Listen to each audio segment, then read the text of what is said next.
So, everyone, I'm delighted to introduce Martín Espada as our keynote speaker today. Let's see, I'm trying to find my notes. I don't find them. So I'm just going to introduce Martín as a person that I met a long time ago when I first came to Boston, and who we lost touch with over the years and then reestablished touch again recently. And Martín is the national, or has won the National Book Prize in Poetry and many other prizes in poetry and fellowships. He's a professor of English at UMass-Amherst. And I'm delighted to introduce Martín, whom I haven't seen in such a long time. And so pleased to have you here, Martín. Thank you so much for coming to join us today. And please welcome our wonderful poet.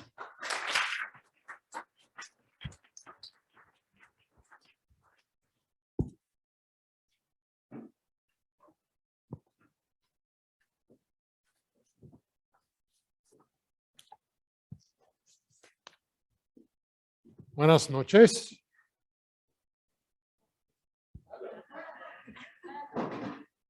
Can everybody hear me okay? Good. Amplified? Good.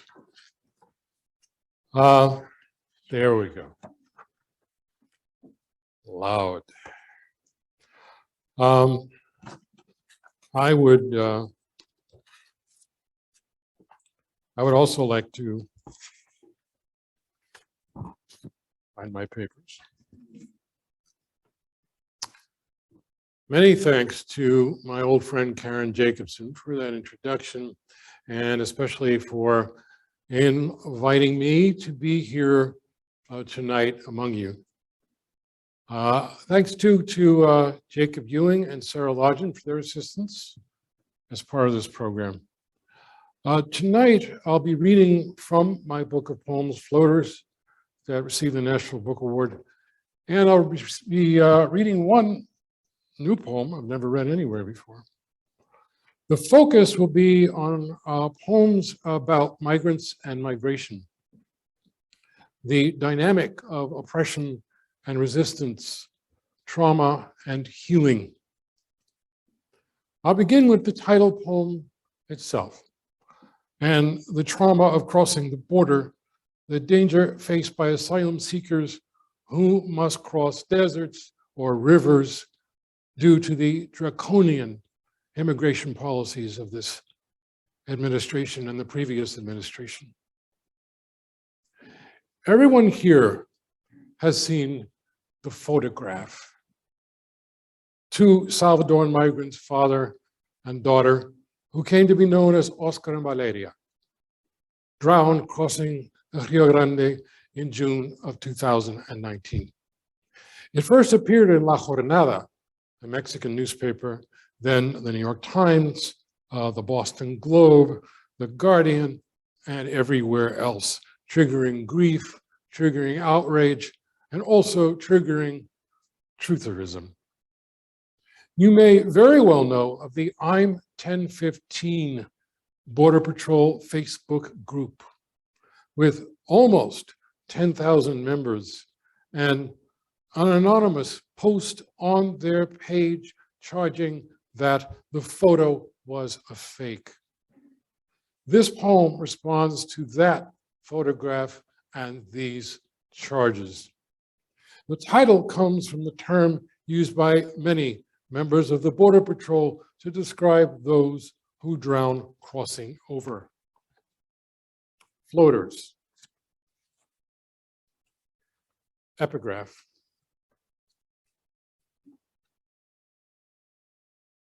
Okay, I'm going to go ahead and ask, have y'all ever seen floaters this clean? I'm not trying to be an ass, but I have never seen floaters like this. Could this be another edited photo? We've all seen the Dems and liberal parties do some pretty sick things. Anonymous post, I'm 1015 Border Patrol Facebook group. like a beer bottle thrown into the river by a boy too drunk to cry, like the shard of a styrofoam cup drained of coffee brown as the river, like the plank of a fishing boat broken in half by the river, the dead float, and the dead have a name. Floaters, say the men of the Border Patrol, keeping watch all night by the river, hearts pumping coffee as they say the word floaters, soft as a bubble, hard as a shoe as it nudges the body to see if it breathes, to see if it moans, to see if it sits up and speaks. And the dead have names, a feast day parade of names, names that dress all in red, names that twirl skirts, names that blow whistles, names that shake rattles, names that sing in praise of the saints. Say, Oscar Alberto Martinez Ramirez. Say, Angie Valeria Martinez Avalos. See how they rise off the tongue, the calling of bird to bird somewhere in the trees above our heads, trilling in the dark heart of the leaves. Say what we know of them now they are dead. Oscar slapped dough for pizza with oven blistered fingers. Daughter Valeria sang, banging a toy guitar. He slipped free of the apron he wore on the blast of the oven, sold the motorcycle he would kick till it sputtered to life, counted off pesos for the journey across the river, and the last of his 25 years, and the last of her 23 months. There is another name that beats its wings in the heart of the trees. Say, Tanya Vanessa Avalos, Oscar's wife and Valeria's mother, the witness stumbling along the river. Now their names rise off her tongue. Say, Oscar y Valeria. He swam from Matamoros across to Brownsville. The girl slung around his neck, stood her in the weeds on the Texas side of the river, swore to return with her mother in hand, turning his back as fathers do who later say, I turned around and she was gone. In the time it takes for a bird to hop from branch to branch, Valeria jumped in the river after her father. Maybe he called out her name as he swept her up from the river. Maybe the river drowned out his voice as the water swept them away. Tanya called out the names of the saints, but the saints drowsed in the stupor of birds in the dark, their cages covered with blankets. The men on patrol would never hear their pleas for asylum, watching for floaters, hearts pumping coffee all night on the Texas side of the river. No one, they say, had ever seen floaters this clean. Oscar's black shirt yanked up to the armpits, Valeria's arms slung around her father's neck. Even after the light left her eyes, both face down in the weeds back on the Mexican side of the river. Another edited photo. See how her head disappears in his shirt, the waterlogged diaper bunched in her pants, the blue of the blue cans. The radio warned us about the crisis actors we see at one school shooting after another. The man called, Oscar will breathe, sit up, speak, tug the black shirt over his head, shower off the mud, and shake hands with the photographer. Yet, the floaters did not float down the Rio Grande like Olympians showing off the backstroke, nor did their souls float up to Dallas, land of rumored jobs and a president shot in the head as he waved from his motorcade. No bubbles rose from their breath in the mud, light as the iridescent circles of soap that would fascinate a 2-year-old. And the dead still have names. Names that sing in praise of the saints, names that flower and blossoms of white, a cortege of names dressed all in black, trailing the coffins to the cemetery. Carve their names in headlines and gravestones they would never know in the kitchens of this cacophonous world. Enter their names in the book of names. Say, Oscar Alberto Martinez Ramirez. Say, Angie Valeria Martinez Avalos, bury them in a corner of the cemetery named for the sainted Archbishop of the Poor, shot in the heart saying mass, bullets bought by the taxes I paid when I worked as a bouncer and fractured my hand 40 years ago, and bumper stickers read, El Salvador is Spanish for Vietnam. When the last bubble of breath escapes the body, may the men who speak of floaters, who have never seen floaters this clean, float through the clouds to the heavens, where they paddle the air as they wait for the saint who flips through the keys on his ring like a drowsy janitor, till he fingers the key that turns the lock and shuts the gate on their babble-tongued faces, and they plunge back to earth, a shower of hailstones pelting the river, the Mexican side of the river.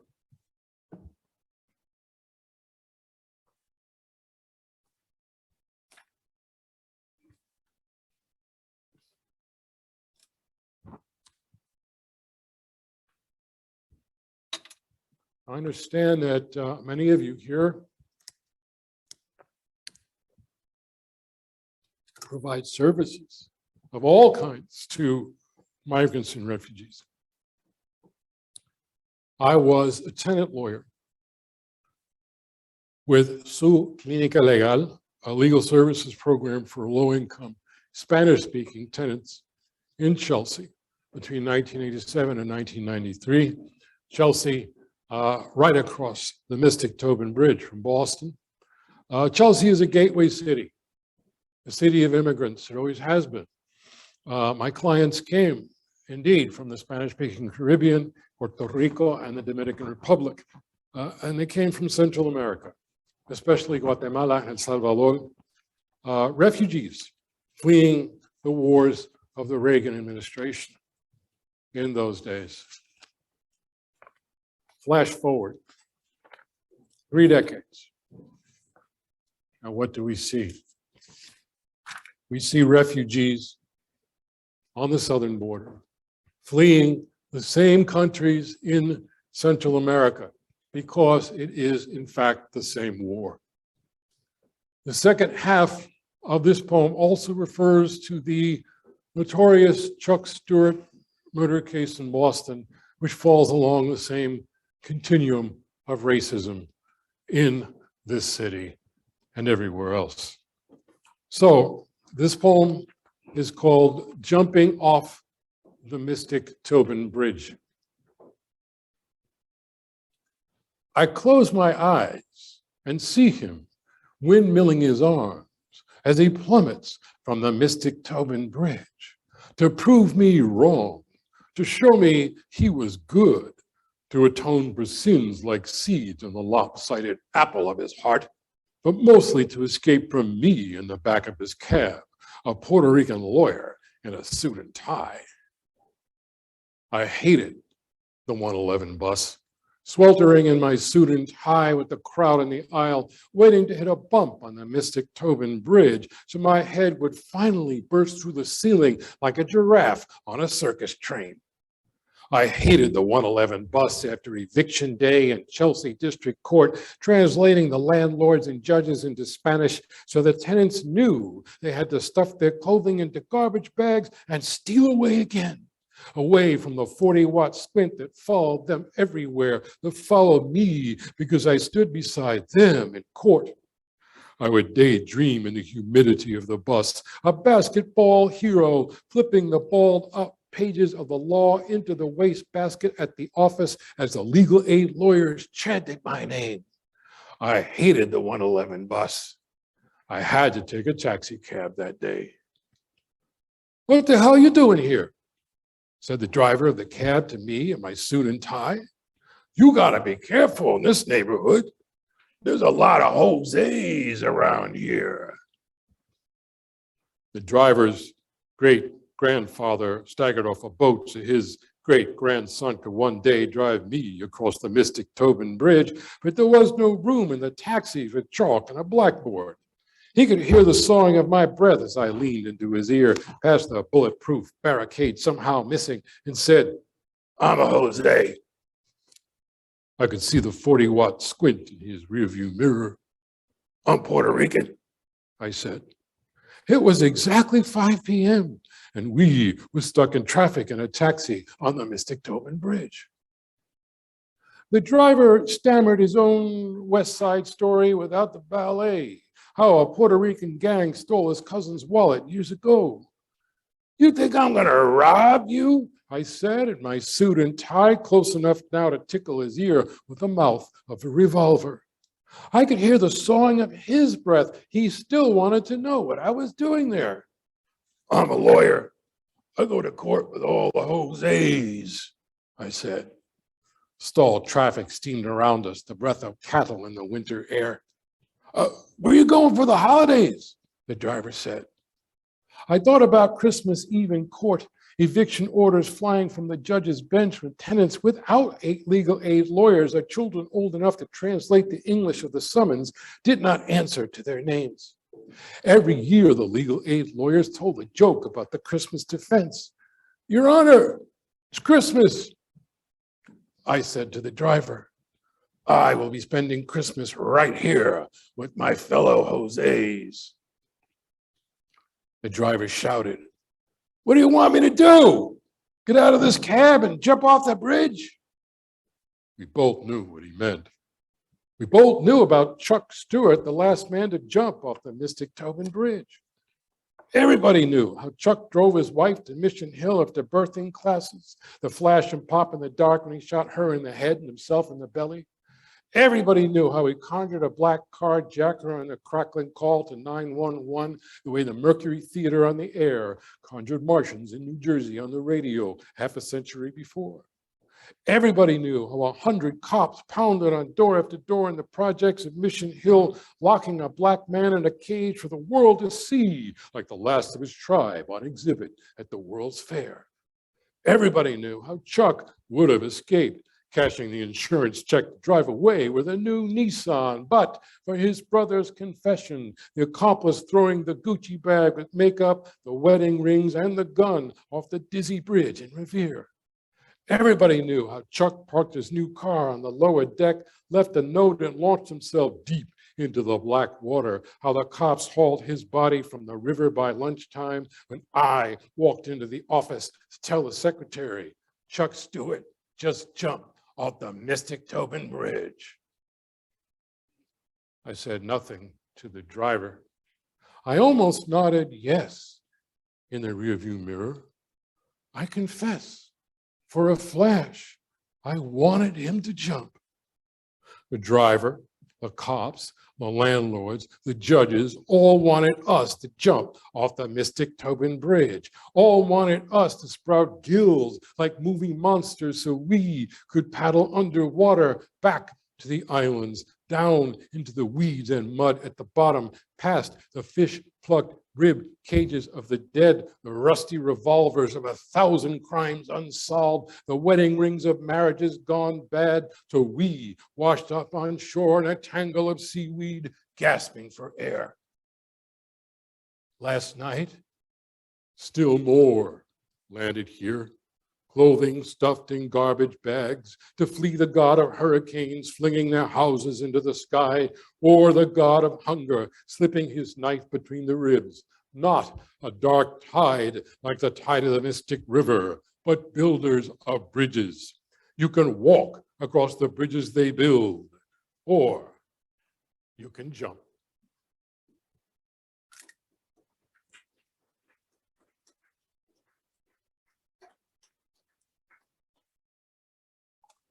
Thank you. Perfectly acceptable to do that, by the way. Those of you here who do provide services to migrants and refugees are well aware of the tail that wags the dog. Funding. You won't be surprised to learn we had that same problem. Struggles with funding eventually forced me to find another job in academia, Reagan hated legal services and zero funded the Federal Legal Services Corporation. Congress put funding back, but with many cuts and restrictions over the years. So every year, we at Legal Services would go hand in hand to the private bar, the so-called top 10 law firms in Boston, for donations. This is a new poem. I've actually never read it in public before, and I must say it in advance. This actually happened. The poem is called "Your Card is the King of Rats."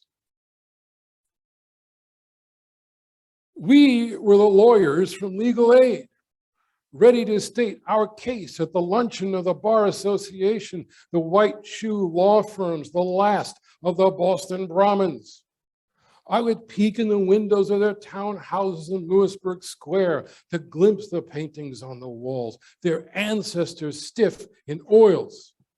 Back at the office, refugees from the land of death squads waited for us and apologized in Spanish, fingering eviction notices in hieroglyphics. I looped my pre-looped tie around my neck and walked into lunch with J. Rose, the street lawyer I wanted to be, who bewildered landlords like a chess grandmaster, stoic behind spectacles at the city park games of boyhood. We were there to ask for donations, phones, fax machines, reams of paper, desks and chairs to speak the tongue of please and thank you. A man stood up to introduce me. He wore a pocket handkerchief. He spoke the tongue of Quincy Adams, the ancestor, Roosevelt, the distant cousin, grinning when he said, "I would like to introduce Martín. When I say Martín, I think martini. That makes it easier for me to remember."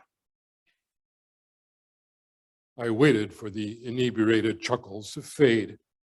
I spoke of rats sniffing the milk on an infant's mouth, roaches camouflaged in the raisin brand like raisins with legs, ancient plumbing flooding the floors with the wrath of an ancient god. Dessert circled the table, pastry swans gliding on plates around the white tablecloth, an homage to their cousins on the pond at the public garden.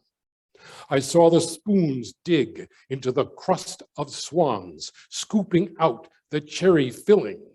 I saw the lawyers floating away from me in a reverie of decapitated swans. I had a law degree. I passed the bar on my first try.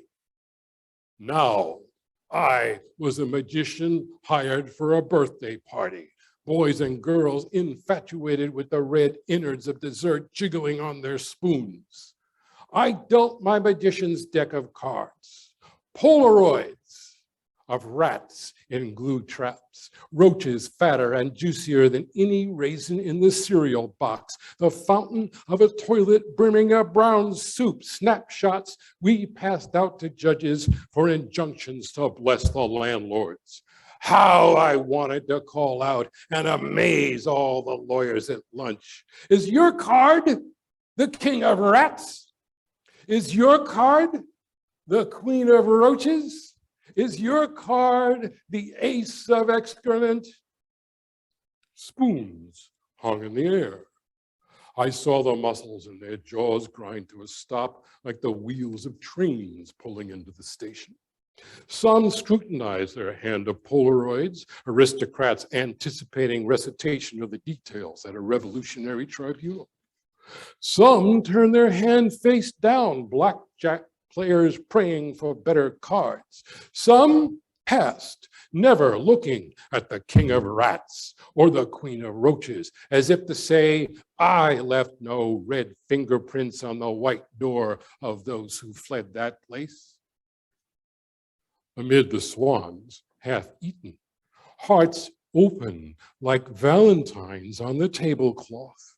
J. Rose, the street lawyer I wanted to be, hypnotist of landlords, stood up before the lawyers at the luncheon and said, "We need donations, phones, fax machines, reams of paper, desks and chairs, please and thank you." He got it all.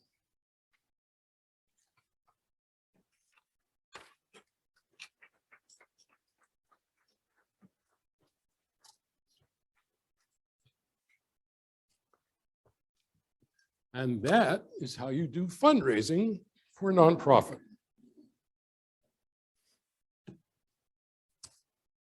The first hate crime committed in the name of Donald Trump was not committed in Charlottesville. It was not committed in El Paso. It was committed right here in Boston. Trump, you may recall, announced his candidacy in June of 2015 with the pronouncement that Mexicans crossing the border brought with them a range of criminal tendencies, from drug smuggling to rape. This fear-mongering would justify racial violence almost immediately. That August, two brothers, Scott and Steve Leader, took him at his word, attacking a homeless Mexican immigrant as he slept outside the JFK subway stop on the Red Line in Boston, urinating in his face to wake him up, then breaking his nose. This poem is about that hate crime. It's also about Donald Trump's idea of hell, empathy. There were many more healing hands than hurting hands placed on the victim's body that night. Now, since this is a poem about a hate crime, there is language here you will find hateful, but no more hateful than the Trumpism hovering over us, and especially hovering over the migrants in our midst. The poem is called "Not for Him, the Fiery Lake of the False Prophet." Epigraph. When Mexico sends its people, they're not sending their best. They're bringing drugs, they're bringing crime, they're rapists.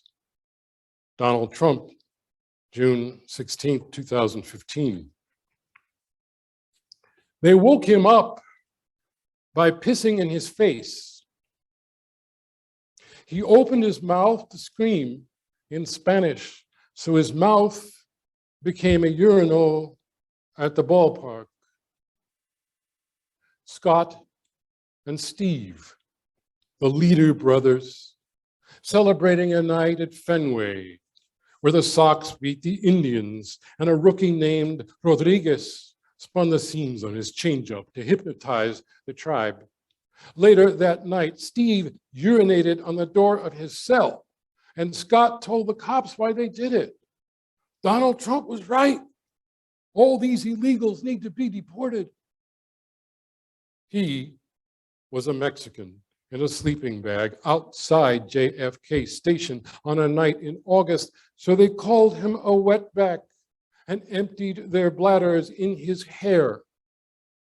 In court, the lawyers spoke his name, Guillermo Rodriguez, immigrant with papers, crop picker in the fields, trader of bottles and cans collected in his cart. Two strangers squashed the cartilage in his nose like a can drained of beer. In dreams, he would remember the shoes digging into his rib cage, the pole raked repeatedly across his cheekbones and upraised knuckles, the high five over his body. Donald Trump was right, said Scott. And Trump said, the people that are following me are very passionate. His hands fluttered as he spoke. A demagogue's hands, no blood under the fingernails, no whiff of urine to scrub away. He would orchestrate the chant to build that wall at rally after rally, bellowing till the blood rushed to his face, red as a demagogue in the grip of masturbatory dreams. A tribute to the new conquistador, the wall raised up by Mexican hands, Mexican hair and fingernails bristling in the brick, Mexican blood swirling in the cement like raspberry syrup on a vanilla sundae. On the Cinco de Mayo, he leered over a taco bowl at Trump Tower. Not for him, the fiery lake of the false prophet reddening his ruddy face. Not for him, the devils of Puritan imagination shrieking in a foreign tongue and climbing in the window like the immigrant demons he conjures for the crowd. Not even for him, 10,000 years of the leader brothers, streaming a fountain of piss in his face as he sputters forever. For him, hell is a country where the man in a hard hat paving the road to JFK Station sees Guillermo and dials 911. Hell is a country where EMTs kneel to wrap a blanket around the shivering shoulders of Guillermo and wipe his face clean. Hell is a country where the nurse at the emergency room hangs a morphine drip for Guillermo so he can go back to sleep. 2,000 miles away, someone leaves a trail of water bottles in the desert for the border crossing of the next Guillermo. We smuggle ourselves across the border of a demagogue's dreams. Confederate generals on horseback tumble one by one into the fiery lake of false prophets. Into the fiery lake crumbles the demolished wall. Thousands stand, sledgehammers in hand, to await the bullhorns, and handcuffs await the trembling revolvers. In the full moon of the flashlight, every face interrogates the interrogator. In the full moon of the flashlight, every face is the face of Guillermo.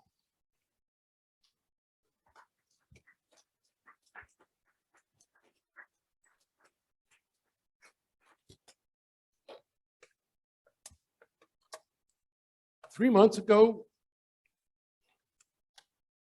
a group called Physicians for Human Rights published a study on forced separation of families and mental health. The Guardian cited Ranit Mishori, co-author of the study, quote, "This analysis shows that the trauma and agony endured by parents and children separated from one another, and the compounding toll the separation takes on both physical and mental health, lingers with these individuals for weeks, months, and years after they have been reunited. The forced family separation policy violated human rights."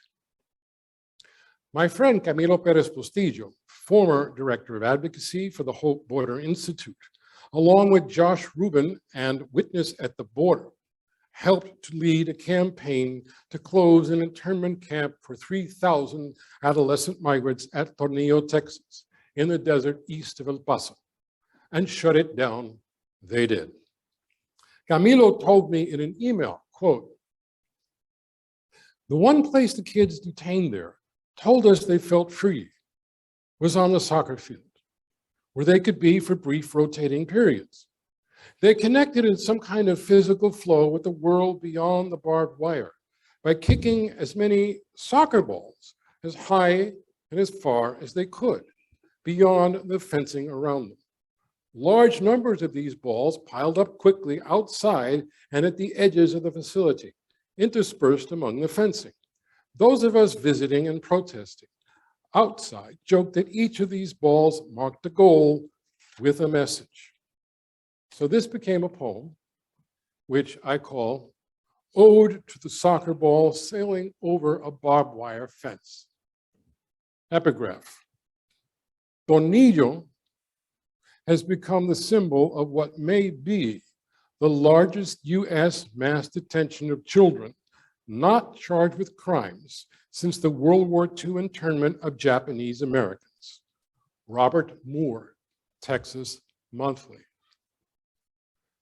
Praise tornillo, word for screw in Spanish, word for jailer in English, word for 3,000 adolescent migrants incarcerated in camp. Praise the 3,000 soccer balls gift wrapped at Christmas as if raindrops in the desert inflated and bounced through the door. Praise the soccer games rotating with a whistle every 20 minutes so 3,000 adolescent migrants could take turns kicking a ball. Praise the boys and girls who walked 1,000 miles, blood caked in their toes, yelling in Spanish and a dozen Mayan tongues on the field. Praise the first teenager, brain ablaze like chili pepper Christmas lights, to kick a soccer ball high over the chain link and barbed wire fence. Praise the first teenager to scrawl a name and number on the face of the ball, then boot it all the way to the dirt road on the other side. Praise the smirk of teenagers at the jailers scooping up fugitive soccer balls, jabbering about the ingratitude of teenagers at Christmas. Praise the soccer balls sailing over the barbed wire fence, white and black like the moon, yellow like the sun, blue like the world. Praise the soccer ball flying to the moon, flying to the sun, flying to other worlds, flying to Antigua, Guatemala, where Starbucks buys coffee beans. Praise the soccer ball bounding off the lawn at the White House, thudding off the president's head as he waves to absolutely no one.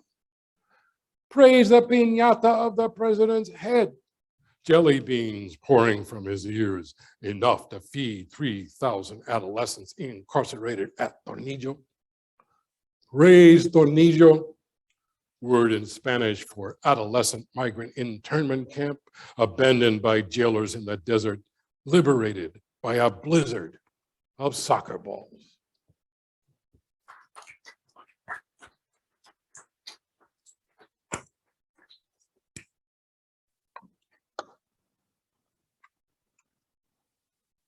As you all know, migrants also bring their traumas with them. This next poem is about feedback.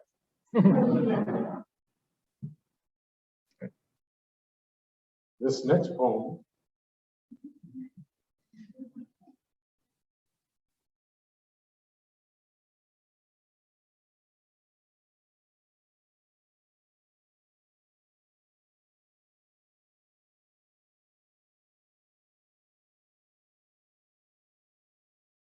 years of civil war in Lebanon, and now survives being Muslim in this country. He has become what I jokingly call my weather vane, predicting where the wind will blow, from the pandemic to the healthcare catastrophe, from the presidential crisis to the prospect of civil war right here. So this poem is dedicated to him and serves as a warning from him. Mazen sleeps with his foot on the floor, for Mazen knows. Mazen sleeps with his foot on the floor, trailing off the bed. He does not dream of dancing in Beirut. He does not hear his mother's oud hanging on the wall, belly round like a pear or fig or teardrop, strings cascading the ancient music. Whenever the rockets and the bombs shook the house, Mazen and his brother would jump from bed and sprint to the basement. The first step could keep the boys one step ahead of the ceilings and walls collapsing in dusty clouds behind them. Mazen would sleep with his foot on the floor. So he slept for 15 years in the roaring music of Beirut. I remember the air raid drills of my boyhood. The bald Russians would bomb us. The bearded Cubans would bomb us. We stood in the hallways at school, 2 lines facing the walls, because the bombs would fall between us in the middle of the hallway. The teachers told us to be silent, and we were silent, except for the boy who chattered at me until the music teacher, who loved operettas and forced us to listen, smacked the boy into the wall. He was the only casualty. The civil war in Lebanon is gone, and Mazen gone from Lebanon. Another teacher walking his dog on campus, navigating between the chain-link fences with their cranes and boarded buildings. Signs everywhere in red warning danger. At the airport in Boston, Mazen's skin will glow as if saying danger, and the wands will pass over his body, scrutinized by agents who would rather scan his mind. With the clouds of bombs and rockets, he conspires to drop on them. Mazen still sleeps with his foot on the floor. He knows what we only think we know. The Civil War gone, but not gone. How the first step can save us when the walls dissolve like baking powder, even as we block out the rumbling, staring, hypnotized by the icy pond of the screen.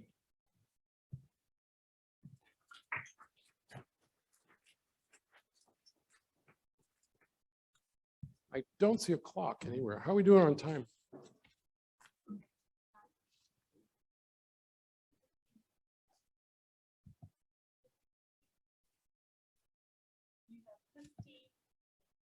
I have 15 minutes. Okay. Does that include is that poems or Q&A or?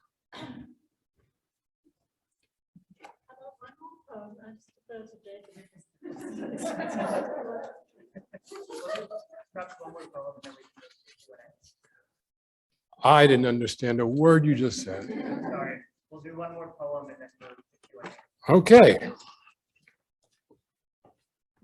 I will close with this poem. Then we'll have a Q&A.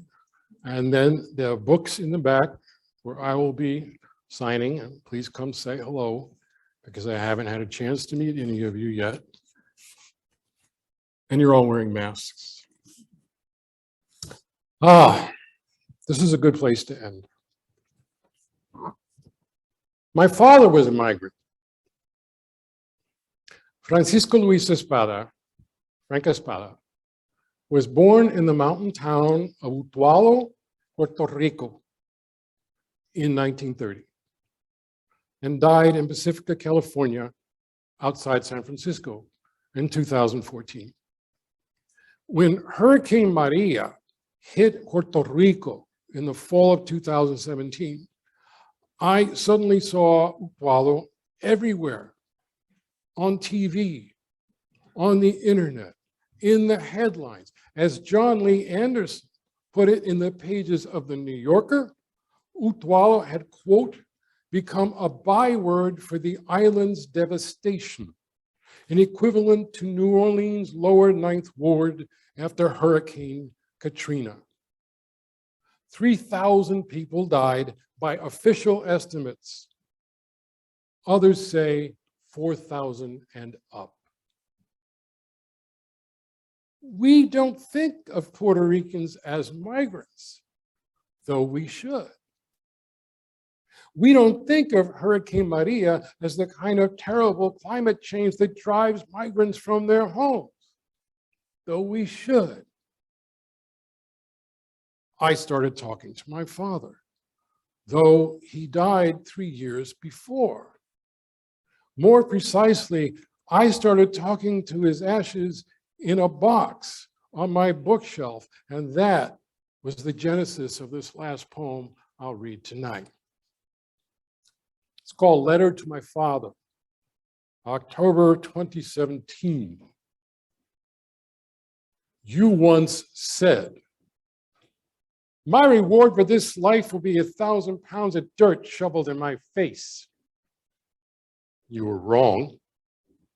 You are 7 pounds of ashes in a box, a Puerto Rican flag wrapped around you next to a red brick from the house in Utuado where you were born, all crammed together on my bookshelf. You taught me there is no God, no life after this life, so I know you're not watching me type this letter over my shoulder. When I was a boy, you were God. I watched from the 7th floor of the projects as you walked down into the street to stop a public execution. A big man caught a small man stealing his car, and everyone in Brooklyn heard the car alarm wail of the condemned, "He's killing me!" At a word from you, the executioner's hand slipped from the hair of the thief. "The kid was high," was all you said when you came back to us. When I was a boy and you were God, we flew to Puerto Rico. You said, "My grandfather was the mayor of Utuado. His name was Buenaventura." That means good fortune. I believed in your grandfather's name. I heard the tree frogs chanting to each other all night. I saw a banana leaf and elephant palm sprouting from the mountain's belly. I gnawed the mango's pit and the sweet yellow hair stuck between my teeth. I said to you, "You came from another planet. How'd you do it?" You said, "Every morning, just before I woke up, I saw the mountains." Every morning, I see the mountains. And Utuado, 3 sisters, all in their 70s, all bedridden, all Pentecostales who only left the house for church, lay sleeping on mattresses spread across the floor when the hurricane gutted the mountain the way a butcher slices open a dangled pig, and a rolling wall of mud buried them, leaving the 4th sister to stagger into the street, screaming like an unheeded prophet about the end of the world. And Utuado, a man who cultivated a garden of aguacate and carambola, feeding the avocado and star fruit to his nieces from New York, so the trees in his garden be headed all at once like the soldiers of a beaten army, and so hanged himself. And Utuado, a welder and a handyman, rigged a pulley with a shopping cart to ferry rice and beans across the river where the bridge collapsed, witnessed the cart swaying above so many hands that raised a sign that told the helicopters, "Campamento los olvidados," camp of the forgotten. Los olvidados wait 7 hours in line for a government meal of Skittles and Vienna sausage, or a tarp to cover the bones of a house with no roof, as the fungus grows on their skin from sleeping on mattresses drenched with the spit of the hurricane. They drink the brown water, waiting for microscopic monsters in their bellies to visit plagues upon them. A nurse says, "These people are going to have an epidemic. These people are going to die." The president flips rolls of paper towels to a crowd at a church in Guaynabo, Zeus lobbing thunderbolts on the locked ward of his delusions. Down the block, cousin Ricardo, Bernice's boy, says that somebody stole his can of diesel. I heard somebody ask you once what Puerto Rico needed to be free, and you said, "3 pulgadas de sangre en la calle," 3 inches of blood in the street. Now, 3 inches of mud flow through the streets of Utuado, and troops patrol the town as if guarding the vein of copper in the ground, as if a shovel digging graves in the backyard might strike the ore below, as if La Brigada swinging machetes to clear the road might remember the last uprising. I know you are not God. I have the proof. 7 pounds of ashes in a box on my bookshelf. Gods do not die. And yet I want you to be God again. stride from the crowd to seize the president's arm before another roll of paper towels sails away. Thunder Spanish obscenities in his face, banish him through a roofless rainstorm and outlawed, so he unravels one soaked sheet after another till there is nothing left but his cardboard heart. I promised myself I would stop talking to you, white box of gray grit. You were deaf even before you died. Hear my promise now. I will take you to the mountains where houses lost like ships at sea rise, blue and yellow from the mud. I will open my hands. I will scatter your ashes. En outlawed. Muchas gracias. Thank you very much.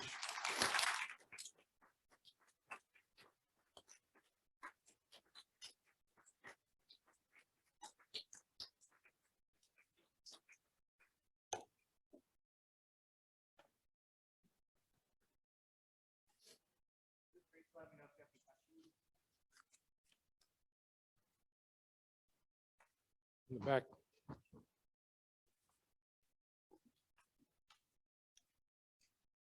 Thank you very much. That's really, really powerful. And as you were speaking, especially kind of shattering the distinctions between the international and the national and bringing it back very locally into Boston and Massachusetts, I kept thinking my own work has been international and increasingly local.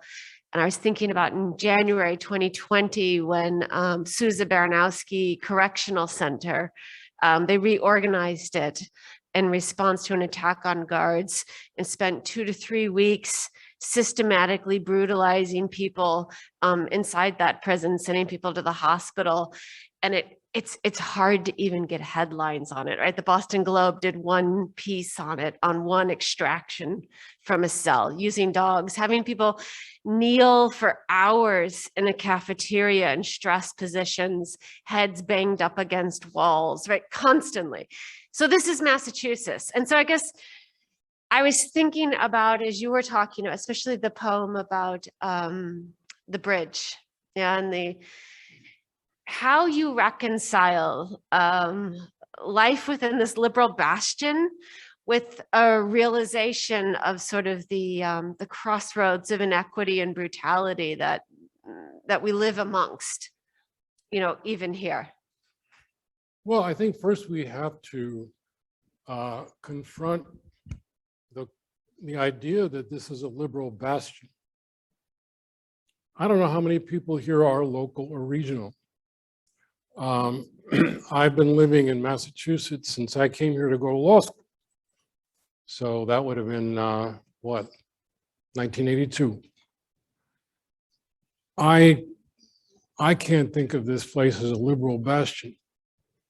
I think we nurture that illusion about ourselves as a state. It is absolutely contradicted all the time. And yet, the fact that we hold this illusion so close and so dear means that the media embraces that illusion. And therefore, you can't get a story into the Boston Globe about this kind of brutality in the carceral state right here in Massachusetts. Now, that said, I live in Western Massachusetts. And you make a left turn or a right turn out of your driveway, and you are in Arkansas. So, the illusion that we're able to foster in Boston fades away much more quickly if you go the western half of the state. Very easy to see. It's Northampton is out there and so on, but it doesn't dominate the way Boston dominates here. As far as Boston is concerned, obviously, and one of the things I was trying to get at in that poem about, jumping off the Mystic Tobin Bridge, is that, this city has a very, very long, very deep and very stubborn tradition of racism. And it's part of this continuum articulated in the poem. Because yes, we can see the racism practiced in Boston if our focus, our specialty is migrants. We see the racism practiced against migrants. If you did what I did in Chelsea, you see the racism practiced there. You know, I was living in Boston when this whole thing with Chuck Stewart was going on. And the absolute ferocity of the racism that came out at that time was not to be believed unless you had lived there for many years. The fact is, they rounded up, as the poem says, they rounded up the wrong guy. And they were ready to send him away forever. A guy named Willie Bennett, African American. And then Chuck Stewart's story unraveled only because his brother cracked. And I see this as part of a continuum in Boston, continuum of racism. And you know, where is it going to manifest with the greatest impunity? Behind the walls. Yeah, we drive down Route 2, back and forth, and you know, we drive past Concord, cradle of the revolution. There's a prison there. I mean, there's barbed wire, and God knows what's going on, you know. And of course, the practice of brutality in the carceral state is not confined to Massachusetts by any means. Obviously, if you work with migrants, you know that the carceral state extends all the way to the border. You know, ICE is part of the carceral state. Those internment camps, like the one at Tonillo, part of the carceral state. It seems like our response as a society, half the time, is to simply lock it up, whatever it is. And all we can do, whether we are, you know, whether we're poets or psychiatrists or social workers, all we can do is roll our sleeves up and get back to work the next day. And you know what? Write letters to the Globe. You know, I didn't come here to give you a civics lesson, but I happen to know there's a guy named John Gerlich at the Globe who is part of their editorial staff, and you know, he needs to hear from people like you. You know, I wrote an editorial for John right when the pandemic hit, and suddenly everybody noticed it was hitting Chelsea harder than anywhere else.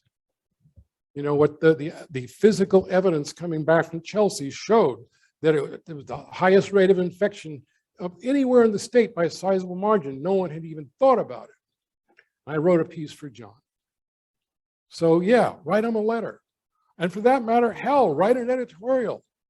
We have to get our voices heard. We're the ones who know what's going on behind the walls. We have to make other people care.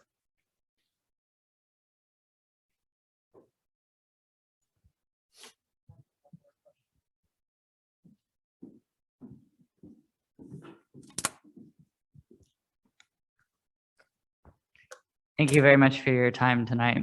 I wanted to ask you the same question that was asked your father. What will it take for Puerto Rico to be free? Yeah, I would resist giving the same answer. First of all, you may wonder in the process of reading or listening to a poem, how much of this stuff did he make up? I didn't have to make up anything. My father talked that way. My father was one of those people who talked in italics. We all know somebody like that. You might be, that might be you. You know, he had seen so much and suffered so much. That was the only answer he could give, was clearly embittered. I surely hope it does not ever come to anything like that. I'm not endorsing that sentiment by any means. I also know what drove him to feel that way. Puerto Rico is the oldest colony in the world. 4 centuries under Spain, and now more than a century under the United States since the Spanish-American War of 1898. And it is, it is a colony. The people in that country can be drafted into this nation's wars, but they cannot vote for president. That about sums it up. I was amused and a bit dismayed when there was some recent discussion in Congress about Puerto Rico and making Puerto Rico a state because it would serve the interest of the Democratic Party if the party decided to, quote, pack the court and increase the number of justices on the Supreme Court. Now, I don't necessarily think it's a bad idea to increase the number of justices on the Supreme Court. Might be the only way out of the mess we're in at the Supreme Court with lifetime tenure. But making Puerto Rico a state is the height of cynicism if that's your purpose. I believe that every people, every nation is entitled to sovereignty, is entitled to self-determination. There are models, structural models that have been put together by people who have studied the problem of a gradual emancipation of Puerto Rico from the United States, right? I studied at Northeastern University Law School, where I got my degree, with a professor named Manuel Rodriguez Orellana, and he was with the Puerto Rican Independence Party. He was one of those, a lawyer, who drafted a plan like that. Decolonization happened after the Second World War throughout the British Empire. It is certainly possible. One of the problems we have with decolonizing Puerto Rico is that we do not think of ourselves as an empire.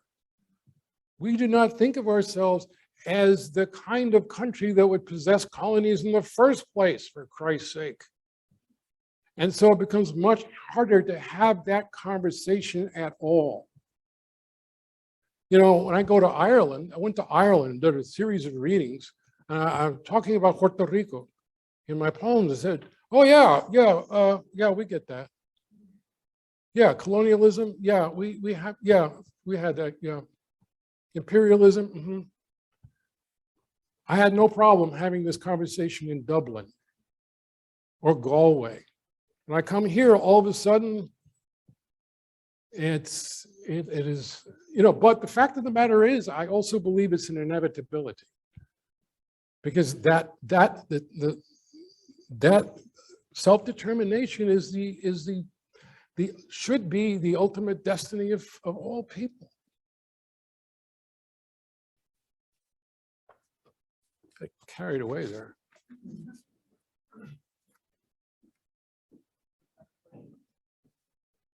Anybody else? Oh, you have more to say, Martin? I'll take one more. You want one more question? Yeah. Yes. Yeah. Yeah, if you can have the mic. Otherwise, I won't hear a word. I'm cleverly concealing the fact that I have hearing loss. That's why I'm so loud. On the topic of Western Massachusetts, I was lucky enough to have taken one of your classes out at UMass a while ago, and I guess my question is, you talk about the institutional racism here in Boston, and you said that you take a wrong turn in Western Mass and you're in Arkansas all of a sudden. I've been doing some work in Western Mass recently, and I wanted to know, how do you think the towns in Western Mass, do you think they've made strides in confronting their own institutionalized racism out there, and how would you compare it to any work that's been done in Boston, if any? Well, how would you compare the two regions, I suppose? Comparing the two regions, I'm not sure I would say that one is superior to the other. The most obvious distinction is that Boston is very diverse. Western Massachusetts, not so much, although you'd be surprised. Because if you go, if you count Worcester as part of Western Mass, well, There you go. But we tend to forget about a little city called Springfield. You know, it's like you pass your hand over the map and all of a sudden you're in New York. Springfield is a very diverse city. So for that matter is Holyoke. Holyoke has more Puerto Ricans per capita than anywhere. Bet you didn't know that. And so part of what's happening now in places like that is that there is a slow movement towards empowerment. And this, to me, is ultimately the key. When we talk about battling institutional racism, what do we ultimately need? We need diverse populations to take power. Instead of thinking of it in the sense of a more liberal model where we give them something nice and they're grateful. Don't forget the gratitude. I am notoriously ungrateful. In Holyoke, an economically depressed city, another one of those mill towns without the mills, they just elected their first Puerto Rican mayor. They invited me to speak at their inaugural ball. I said, how am I going to do that? You're going to be dancing. But I spend a lot of time in Holyoke, and I've done a lot of work, especially with a group called the Care Center, which is it's a nonprofit organization that serves basically adolescent mothers who have dropped out of the public school system. They're overwhelmingly Puerto Rican. And so they have life skills classes, they have GED classes, ESL classes, poetry classes, and they have an active, vibrant poetry series and had for many years, right? So I see myself connecting to that. That's how we get at it. And it seems to me as a self-evident response. You know, how do we do, you know, we hear a lot, I've heard a lot lately about structural racism or institutionalized racism. We have to realize that the sharing of power is essential to the transformation of any society, any social structure. And it has to be power shared sincerely, you know? So, you know, that's how we have a Puerto Rican mayor in Holyoke now, right? Because finally, I mean, Puerto Ricans are a substantial minority there, but they're still a minority. What it took was people who are not Puerto Rican voting to put the Puerto Rican into office, right? So that's, you know, just one of many different layers of activism. And of course, we have to continue to see it in terms of layers, a structure, a spectrum of activism. I'm not only advocating voting, so you get a mayor finally who has something in common with the community that person serves. I think we also need to be in the streets. And we need to have that pincer effect, because the people in the streets apply one kind of pressure and the people in the ballot box apply a different kind of pressure. And they come together, things do change. You know, I have been around for a long time. I have been in this state for almost 30 years, longer. I lose track. The fact of the matter is that we do see change. Let's not let go of that idea.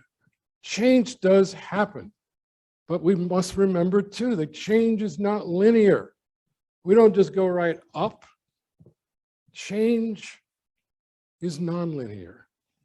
It goes in zigs and zags and circles of 8, up and down and back and forth. We win, we lose, we win it back again. And that's what we have to keep in mind. And that's why there's a Spanish phrase that's extremely useful and with which I will close the answer to this question. La lucha sigue. The struggle goes on. So thank you all for being here. Thank you for the work you do. Absolutely essential. Martín, thank you so much. That was wonderful. a wonderful note to end on. Struggle, activism, the struggle continues, as we say. I thought your poems were wonderful. I have always thought that. I'm sure everyone did. Thank you so much for coming. We hope to see you again here at Fletcher sometime. And now, please, please go to your books and sign your books. I am going to report to my book station. Thank you, everyone, for coming. Stick around for a bit.